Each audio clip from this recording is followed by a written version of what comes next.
Shabbat Shalom, Mr. President. You can't imagine how good it feels to say those words. The clergy, in the spirit of moving things along tonight, have asked us to combine the announcements and our tribute to RC together. So that's what we'll be doing.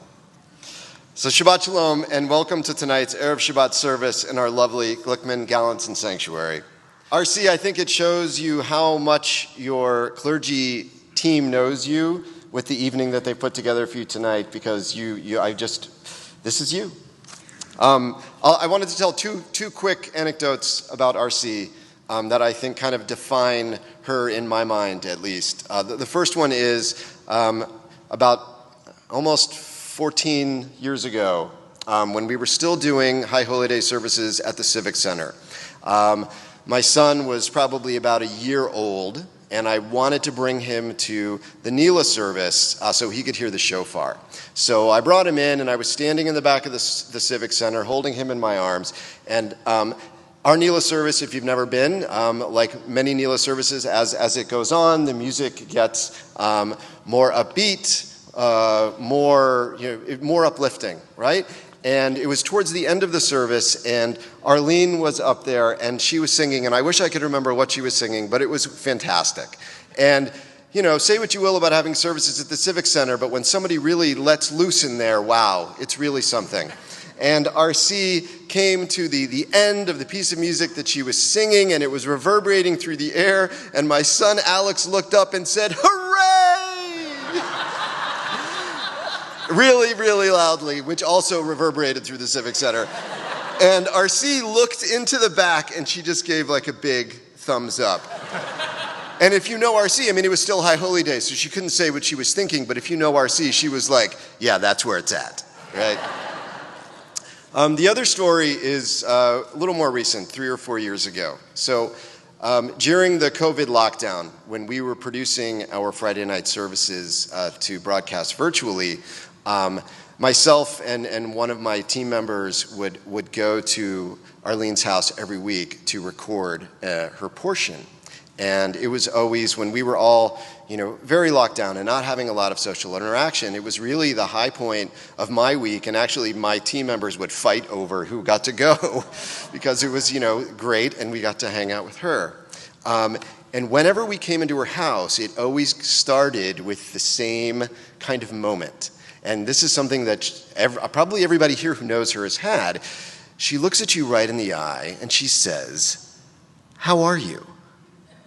And she really means it. And when Arlene says, "How are you?" what she's asking you is, "Are you okay?" And it really gives you pause when she asks you that question. And you know that she cares, and you know that she cares about the answer. Those are the two pieces of Arlene for me, and I think for many of us, is from the first story, the joy that she gives us, and the second, the sense of care that we all feel in her presence and with her. So that's Arlene to me.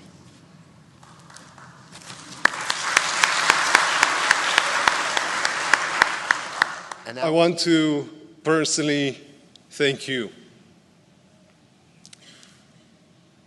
Rabbi Kendra Bernstein, from the bottom of the heart of our family, for the support and difference that you have made in our family's life. Like many of the stories that you have heard tonight, you have touched us on a personal level. With your love, with your kindness, and with your understanding. You were the first person who my wife Angela and I met here at Beth Israel. Only a few years ago, but 13, maybe more years ago. To us, you are the face of Beth Israel. And over the years, you have become much, much more than that. You became our Rebbe, a friend, and quite honestly, a member of our family. You graciously filled in at critical moments of our life, and not surprisingly, our children grew up calling you Soft Arlene. grandmother Arlene. Thank you. Thank you for everything you mean to us, for everything you have done for us. It is much more than you will ever know. And I know you see this on the faces of everybody gathered here tonight. Thank you. Shabbat Shalom. Shalom.